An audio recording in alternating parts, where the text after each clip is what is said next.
Welcome to all Pathfinders. आज से हम अपने इस चैनल पर UP PCL, UP RVNL, TGT two, DRDO और अन्य सभी इलेक्ट्रीशियन से संबंधित जो भी एग्ज़ाम्स होने वाले हैं उन सभी पेपरों को मद्देनज़र रखते हुए हम 1 by 1 chapter wise MCQ questions को सॉल्व करने वाले हैं, जो कि प्रीवियस ईयर में पूछे गए सभी क्वेश्चंस हैं।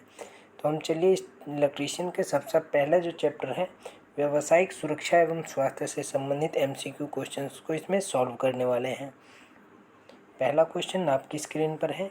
यदि डैश की धारा मानव शरीर से होकर प्रवाहित होती है तो इसका प्रभाव श्वसन समस्या के रूप में परिलक्षित होता है। ये क्वेश्चन आप देख सकते हैं डीएमआरसी 2020 में पूछा गया है और अन्य परीक्षाओं में भी ऐसे ही महत्वपूर्ण क्वेश्चंस को हम सॉल्व करने वाले हैं। तो इसका करेक्ट ऑप्शन होगा option number A. 20 milliampere से अगर 30 मिली एम्पेयर की धारा मानव शरीर में प्रवाहित होती है तो रेस्पिरेशन से संबंधित समस्याएं हो जाती हैं। नेक्स्ट क्वेश्चन है आपकी स्क्रीन पर। कपास या अन्य कपड़ों के कारण लगने वाली आग को बुझाने के लिए इनमें से कौन सा अग्निशामक उपयुक्त होता है? शुष्क रसायन, फोम, सोडा अम्ल या फिर जल? तो इसका करेक्ट आंसर जो है वो जल होगा, लेकिन डीएमआरसी ने जो इसका करेक्ट आंसर माना था वो शुष्क रसायन माना था। शुष्क रसायन का प्रयोग इसको बुझाने के लिए किया जाता है, लेकिन ये ग्रुप ए की आग है, श्रेणी 1 की आग है, तो इसको जल से भी बुझाया जाता है। लेकिन डीएमआरसी के आधार पर इसका ए ऑप्शन करेक्ट था और अन्य सभी परीक्षाओं में जल माना गया है, इसीलिए यहाँ पर इसको आप इम्पोर्टेंट मान सकते हैं। नेक्स्ट क्वेश्चन है आपकी स्क्रीन पर। उपरोक्त चित्र प्रदर्शित करता है, यानी ये जो साइन है ये किसको प्रदर्शित करता है? तो ये आपको जैसे कि पता होगा कि ये रेडियो एक्टिव हैजार्ड्स को प्रदर्शित करता है, विकिरण खतरे को। जैसा कि हम आपको बता दें कि जितने भी साइंस होते हैं वो ट्राइंगल में बने होते हैं। इसका जो बैकग्राउंड होता है वो येलो कलर का बैकग्राउंड है, इस पर ब्लैक कलर में साइन बनाए गए होते हैं। नेक्स्ट क्वेश्चन है आपकी स्क्रीन पर। ऊष्मा संबंधित बीमारी अनुभव करने वाले व्यक्ति के लिए निम्नलिखित में से कौन सा कार्य करना चाहिए? तो इसका करेक्ट ऑप्शन है ठंडे गीले कपड़े पहनाना चाहिए। आप जैसा कि ऑप्शंस में देख सकते हैं, पीड़ित को तरल पदार्थ पीने के लिए मजबूर नहीं करना चाहिए, गर्म नहीं रखना चाहिए और गर्म पानी भी नहीं रखना चाहिए। तो इसका करेक्ट ऑप्शन सी होगा। नेक्स्ट क्वेश्चन है। निम्नलिखित में से कौन सी विद्युतीय दुर्घटना को रोक सकने वाली एक सुरक्षित कार्य प्रक्रिया नहीं है? यानी जो इलेक्ट्रिक के फॉल्ट्स होते हैं उनको रोकने के लिए कौन सी प्रक्रिया इसमें से नहीं है? ऑप्शन देख लेते हैं। उपयुक्त सुरक्षात्मक उपकरणों के उपयोग की उपेक्षा करना। तो जैसा कि आप यहीं देख सकते हैं इसका ऑप्शन ए ही करेक्ट है। हमें उपेक्षा नहीं करनी चाहिए, उपकरणों की सही उपकरण का ही यूज़ करना चाहिए। ये भी डीएमआरसी में पूछा गया ही प्रश्न है। नेक्स्ट क्वेश्चन आपकी स्क्रीन पर है। फ्रीजिंग धारा के मान में होने वाली वह वृद्धि है जिसकी वजह से विद्युत झटके के संपर्क में आने वाले किसी व्यक्ति की मांसपेशियों में संकुचन उत्पन्न होता है और उसे धारा स्रोत से अलग होने से रोकता है। इस फ्रीजिंग धारा की अनुमानित सीमा लगभग कितनी होती है? यानी कि जब भी किसी मनुष्य को करंट लगता है तो विद्युत जो है उसको अपनी तरफ पकड़ के रखने की कोशिश करती है, तो इस धारा का मान पूछा गया है। तो इसका करेक्ट ऑप्शन होगा ऑप्शन नंबर ए।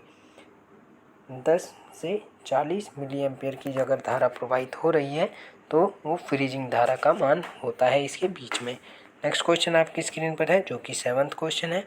विद्युतीय संयंत्रों में यह सुनिश्चित करने के लिए उपयुक्त आवरण को क्या कहा जाता है कि लोग गलती से इसके विद्युत में भागों के संपर्क में ना आए? तो इसको गार्डिंग कहा जाता है। जैसे कि आपने देखा होगा अगर कोई ट्रांसफार्मर लगा है तो उसके चारों ओर जाली लगा दी जाती है, उसको गार्डिंग कर दी जाती है। नेक्स्ट क्वेश्चन है। त्वचा सहित मनुष्यों का आंतरिक प्रतिरोध लगभग डैश की सीमा में होता है? यानी जो आंतरिक प्रतिरोध है मनुष्य का वो 500 से 3000 ओम का होता है। ऑप्शन बी बिल्कुल करेक्ट होगा। नेक्स्ट क्वेश्चन है। चित्र में दर्शाया गया चेतावनी संकेत क्या इंगित करता है? यानी कि आप यहाँ देख सकते हैं एक ग्रिल है और उसमें हाथ को दर्शाया गया है। तो इसका करेक्ट ऑप्शन होगा बिजली के घेरे से दूर रहें। यानी इसका सी ऑप्शन बिल्कुल करेक्ट होने वाला है कि बिजली का जो घेरा है उससे दूर रहें। नेक्स्ट क्वेश्चन आपकी स्क्रीन पर है। चेतावनी चिन्ह की पृष्ठभूमि किस रंग की होती है? जैसा कि अभी हमने आपको बताया कि ट्राइंगल शेप में कोई भी साइन बोर्ड बनाया जाता है चेतावनी का और येलो कलर का उसका बैकग्राउंड होता है, तो इसमें पीले रंग का होगा ऑप्शन नंबर सी, और काले रंग से उसके ऊपर चित्र बनाए जाते हैं। नेक्स्ट क्वेश्चन है, नीचे दिए गए संकेत को पहचानिए कि ये किस चीज़ का साइन बोर्ड है, ये आपको बताना है। तो इसका करेक्ट ऑप्शन होगा बिजली के खतरे को ना छुए, ऑप्शन सी करेक्ट होगा। नेक्स्ट क्वेश्चन आपकी स्क्रीन पर है, निम्नलिखित में से कौन सा सुरक्षा प्रोग्राम के मानों के संबंध में सही है। जैसे कि आप इसका आंसर पहले ही देख चुके हैं कि 5E जो प्रोग्राम है ये सुरक्षा मानों से संबंधित है। इसमें 5E के जो फुल फॉर्म है वो एजुकेशन, इनकरेजमेंट, इंजीनियरिंग, इन्फोर्समेंट और एवोल्यूशन, ये 5 ई में ला करके सुरक्षा प्रोग्राम को बनाया गया है। नेक्स्ट क्वेश्चन आपकी स्क्रीन पर है, what first action will be taken if a person faints, यानी अगर कोई व्यक्ति बेहोश हो जाए तो पहला क्या कार्यवाही करनी चाहिए। व्यक्ति की सांस को जांचना चाहिए कि उसकी सांसें सही चल रही हैं या नहीं। नेक्स्ट क्वेश्चन है 14 नंबर का, किसी दुर्घटना की अप्रत्यक्ष लागत क्या होती है, यानी जो इनडायरेक्ट कॉस्ट है वो क्या होती है। तो इसका करेक्ट ऑप्शन जो कि होने वाला है, हम आप पढ़ लेते हैं इसको, ऑप्शन नंबर बी, घायलों के अनुत्पादक समय की लागत। नेक्स्ट क्वेश्चन है, निम्नलिखित में से कौन सा शब्द 5S प्रणाली का भाग नहीं है। जैसा कि आप ऑप्शन में देख चुके हैं कि ऑप्शन सी इसका करेक्ट है, स्वैप इसका भाग नहीं है। 5S प्रणाली का जो संबंध है वो कुछ इस प्रकार से है, sort, set in order, shine, standardized और सस्टेन, ये इसके पांचों हैं। और इसका जो संबंध है वो जापानी भाषा से है, ये इम्पोर्टेंट है, ये पूछा जा चुका है कि 5S जो प्रणाली है वो किस भाषा से संबंधित है।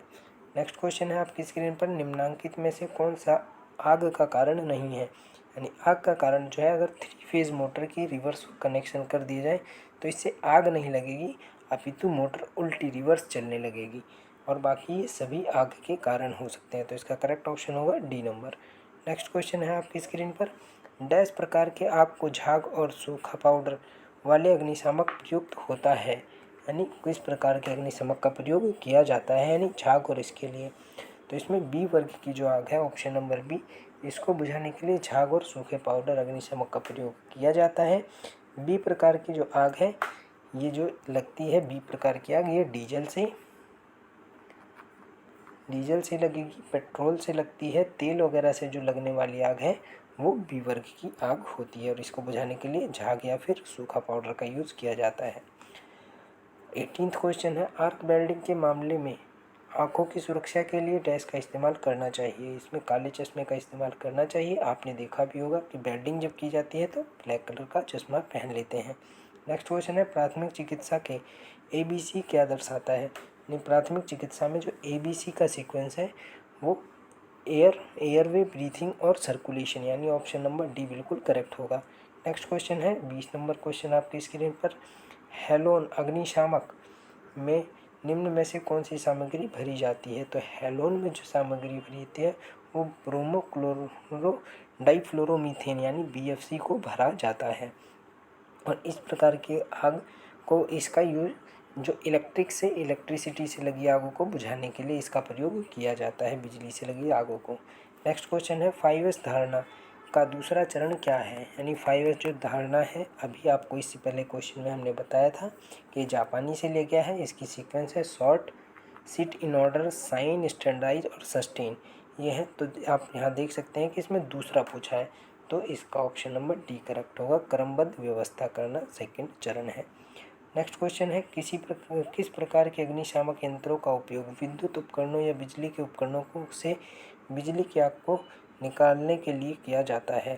तो यानी कि अभी हमने आपको बताया था कि इसका जो क्वेश्चन है अभी इससे पहले ही सॉल्व किया है, सी वर्ग की आग को बुझाने के लिए इसका उपयोग किया जाता है। अगर यहाँ पर डी होता इसके की जगह तो हम डी के साथ चले जाते, लेकिन यहाँ डी नहीं दिया गया है तो इसका ऑप्शन सी करेक्ट होगा। नेक्स्ट क्वेश्चन है, वर्ग ए एक्सटेंसिवर की क्या भूमिका है, यानी जो वर्ग ए के एक्सटेंसिवर हैं उनकी क्या भूमिका है। तो ए प्रकार की वर्ग की जो आग होती है वो लकड़ी, कागज जैसे साधारण कंपेटिबल्स का उपयोग किया जाता है, यानी ये लकड़ी से, कपड़े से, इन सब से लगी हुई आग होती है। नेक्स्ट क्वेश्चन है, पानी के एक्सटेंसिफायर के बारे में कौन सा बयान गलत है, यानी इनमें से कौन सी स्टेटमेंट रॉन्ग है पानी के एक्सटेंसिफायर से। तो इसका करेक्ट ऑप्शन है डी नंबर। अग्नि त्रिकोण का ऑक्सीजन तत्व लेकर आग को बुझाता है। ये ऑक्सीजन अगर हम किसी भी आग में डालते हैं तो और आग बढ़ जाएगी, ना कि बुझेगी। तो इसका करेक्ट ऑप्शन नंबर डी यही गलत है, बाकी सही है।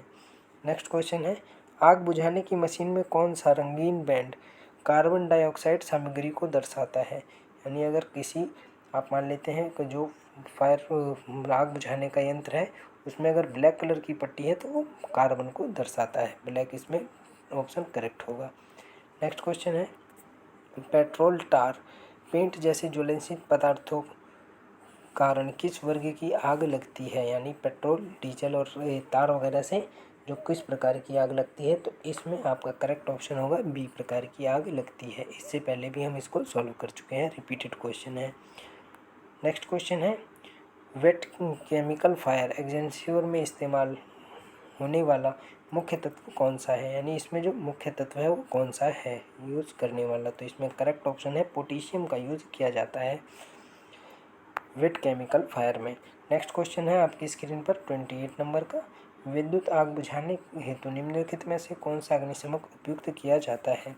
जैसे कि अभी हमने आपको इससे पहले ही क्वेश्चन में बताया था कि विद्युत से लगी आग जो है वो डी श्रेणी की आग होती है और इसे बुझाने के लिए कार्बन डाइऑक्साइड अग्निशमक का प्रयोग किया जाता है। नेक्स्ट क्वेश्चन आपकी स्क्रीन पर है, विद्युत आग में किस प्रकार के अग्निशमक यंत्रों का प्रयोग किया जाता है। यानी विद्युत से लगी आग में हेलोन या सीटीएस या कार्बन का यूज़ किया जाता है। ऑप्शन नंबर सी करेक्ट होगा।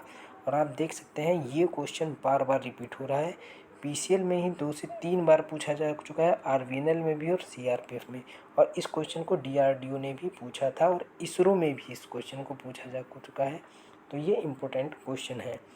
नेक्स्ट क्वेश्चन है, विद्युत कार्य के लिए किस तरह के जूतों का उपयोग किया जाता है। यानी विद्युत कार्य अगर आप कर रहे हैं तो कैसे जूते पहनेंगे, तो मोटे रबड़ वाले सोल वाले चमड़े के जूते होने चाहिए।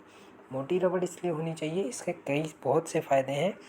सबसे पहला फ़ायदा तो यही है कि आपको अर्थिंग नहीं मिलेगी, और दूसरा ये है कि अगर मोटा सोल रहेगा काम करते में आपके कुछ चुभेगा भी नहीं। नेक्स्ट क्वेश्चन है, कृत्रिम श्वसन की साधारण और आसान विधि क्या है।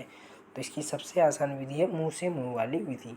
यानी अगर किसी को ऑक्सीजन या अगर सांस की ज़रूरत है वो तुरंत आपको देना है तो आप मुंह से उसको सांस दे सकते हैं। ये भी TG2 में पूछा गया क्वेश्चन है। अग्निध्वनि संकेत प्रणाली के भाग क्या हैं। अगर जो आग लगती है तो उसमें जो अलार्म लगाया जाता है उसके कौन कौन से भाग हैं, तो इसका करेक्ट ऑप्शन है धुआं भी इसका भाग है, ऊष्मा डिटेक्टर भी है, घंटियां हैं, डीकैम पैनल है और अलार्म पैनल और बैटरी, ये सभी इसके भाग हैं। नेक्स्ट क्वेश्चन आपकी स्क्रीन पर है जो कि 33 क्वेश्चन है, हेलोन CTC प्रकार के अग्निशामक का डैश को बुझाने के लिए प्रयोग किया जाता है। तो जो CTC का प्रयोग किया जाता है कार्बन टेट्राक्लोराइड का, इसका उपयोग बिजली से लगने वाली आग को बुझाने के लिए किया जाता है और ये ग्रुप डी की आग होती है। ग्रुप डी यानी आप जानते हैं कि ABCD 4 टाइप की आग होती हैं, इसको डी प्रकार की आग होती है। नेक्स्ट क्वेश्चन है, डैश से अधिक विद्युत धारा वाले बिजली के झटके से त्वचा जल जाती है। अगर इससे ज़्यादा त्वचा है 200 मिली एम्पेयर से ज़्यादा तो त्वचा जल जाएगी। तो दोस्तों इसी के साथ हम आज की श्रृंखला के सभी क्वेश्चंस को कंप्लीट कर चुके हैं। इससे आगे के क्वेश्चंस के लिए ऐसे ही हम दूसरी श्रृंखला में आपको के लिए लेकर के आएंगे जो कि बहुत ही उपयोगी होने वाली है। ये सेशन आपको पसंद आता है वीडियो लाइक कीजिए, शेयर कीजिए और चैनल को सब्सक्राइब करना बिल्कुल मत भूलिए।